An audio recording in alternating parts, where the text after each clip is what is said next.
เลยนางอยู่หอก็ได้แต่สิจัดโอ้ยบาทนี่พี่น้องเลยบุ้ยมาแบบใดนะมันนี่บาทโอ้ยแมนข่อยอยู่บ่นฉันว่ามันไม่แมนเลยนะให้ฉันมาเล่นลำซิ่งเนี่ยฉันบอกมีคนขอมานะฉันไม่อยากจะเล่นสักเท่าไหร่นะนี่ฉันจะว่าจะไม่หัวชาเลยนะ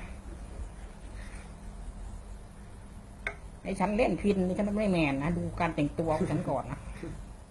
ยังไม่แมนเลยเจ้าที่กระต่ายแพงทำไมไปคอมาขึ้นนะจ๊ะไปอ้าวยาวกันเลยบาทนี้พี่น้องครับเฮ้ยพระเจ้า